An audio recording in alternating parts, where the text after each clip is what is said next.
Thank you both very much for coming in. Haras, first of all, just talk us through the process once somebody is referred. Once somebody is referred, what happens is there is a threshold that needs to be met. There are a group of people who sit in the councils, and they can be police officers, they can be prevent specialists, who will actually ascertain and decide whether the person meets the threshold. And if that person then meets the threshold and is referred officially to the channel programme, what happens is a mentor is assigned. And that mentor could be anybody depending upon where that individual is in the country, and that mentor then will actually have an individual meeting first of all to actually design and to assess and design an individual bespoke mentoring program to try to move that person into a position where he or she no longer sympathizes or empathizes or supports violent extremism. And how does the person respond? Because presumably they're not coming in willingly. Well, up until recently it was a voluntary program. And I guess that's the key to the programme. It has to be voluntary.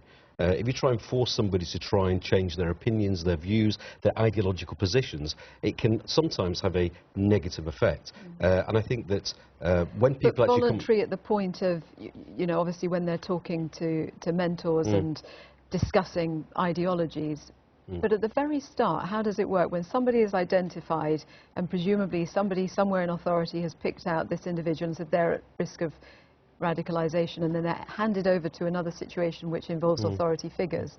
It must be pretty overwhelming. And then it can be. And one of the things that we're finding now is that more and more parents and families are actually referring their children to channel programs as well, because they're afraid, in some cases, that their youngsters, they're afraid of losing their kids to ISIL in Iraq and Syria. So it's not always an authority figure that will actually recommend and refer somebody to prevent and to channel. But the other key thing to remember is nearly half of the people that are referred to channel don't meet the threshold. So they don't. So tell us more about this threshold. How is the threshold is a matrix. The threshold is really around what the individual person said, what the analysis is of what he or she has said, what are the connections that person may have, and there's a whole range. It's a matrix. At the end of the day, once you input the data, there will be a recommendation as to whether this person should be put on the channel programme or not. And as is I that say, infallible, this matrix? No, it's not, which is why in some cases some mentors have actually had initial meetings, and there have been meetings in schools, there have been meetings on football grounds, there have been meetings at the cinema and a whole different places, somewhere where the individual will feel at ease. And sometimes, quite often in fact, mentors have had these initial meetings and said, you know what, this person doesn't really deserve to be on channel, and therefore he or she has been moved off.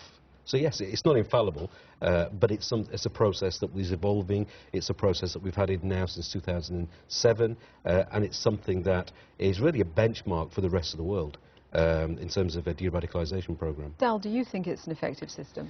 No, I mean, I think we've had 3-year-olds referred to channel. Is that true? As part of a family where the parents have been referred to channel, and these youngsters, as part of that family, have been considered to be vulnerable. They haven't gone through channel, but they have been referred on a family basis. Yes, there have been instances. So the fact that we've had a 3-year-old referred, you know, should give you some indication of how worrying some of the decisions making is. And also, it's very, very easy for people to start just talking about ISIS. This is more than ISIS. The idea of channel is it's all extremism. So it's far right as well. Now the problem is we don't have the data, we don't have any kind of openness around what actually happens.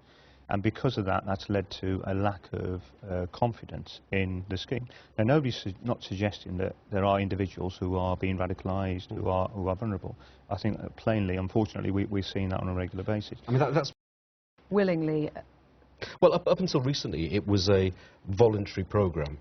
And I guess that's the key to the programme. It has to be voluntary. If you try and force somebody to try and change their opinions, their views, their ideological positions, it can sometimes have a negative effect. And I think that when people actually voluntary at the point of, you know, obviously when they're talking to mentors and discussing ideologies, but at the very start, how does it work when somebody is identified and presumably somebody somewhere in authority has picked out this individual and said they're at risk of radicalisation, and then they're handed over to another situation which involves authority figures? It must be pretty overwhelming. And then it can be. And one of the things that we're finding now is that more and more parents and families are actually referring their children to channel programs as well, because they're afraid, in some cases, that their youngsters, they're afraid of losing their kids to ISIL in Iraq and Syria. So it's not always an authority figure that will actually recommend and refer somebody to prevent and to channel. But the other key thing to remember is nearly half of the people that are referred to channel don't meet the threshold. So they don't. So tell us more about this threshold. How is about extremism as a whole. If you look at Northant's Prevent team, 40% of the work that they undertake with regards to Prevent is actually with far-right extremism. So it is really tackling extremism as a whole. It just so happens that we seem to be talking about Islamist extremism right now. And in terms of whether this is the most effective way of tackling extremism, Dal? Well, I'm not entirely sure. I think essentially we're looking at safeguarding. This is about keeping people safe. Now, the interview you've just done with the individual Katrina has done is, you know, people, I can understand why we don't identify individuals. But actually it's a huge stigma if you're identified. So out of the 8 a day, and I don't know if that figure is correct. It's an average. And that's the difficulty, because we don't have the figures, we don't have the intelligence.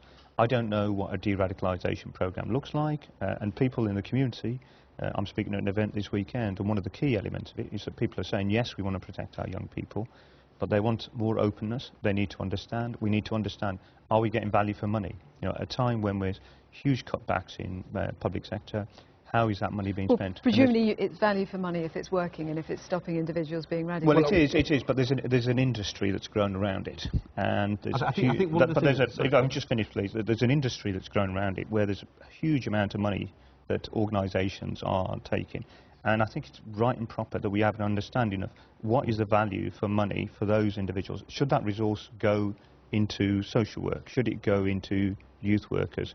You know, if we don't know how the money's being spent, we don't know what the outcomes are, we can't measure it. I want to focus on what the methods are, Haras, because we ran through, you know, it's mentoring, working on life skills, supervised or managed leisure activities, cognitive behavioural therapies, activities based on employment. It all sounds pretty straightforward. Is that the sorts of things which might be used in any environment to reach out to people? Are there more specific elements to it than that?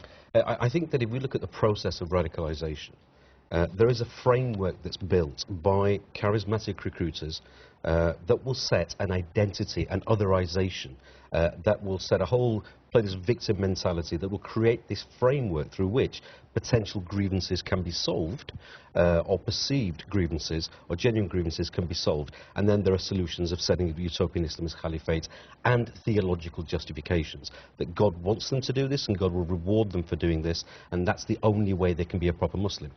If you look at the process is not dissimilar to other forms of grooming. If you look at grooming of youngsters, if you look at grooming to gangs, the processes are very, very similar. Where the difference is here is the God factor, if you like, the religion factor, where people will use scripture, people will use the Quran and Hadith to justify and generate support. And that's one of the differences, I guess, in from other forms of recruitment. And just on the figures, I mean, Dal is concerned that there are no clear figures on this, 8 people being referred on average a day.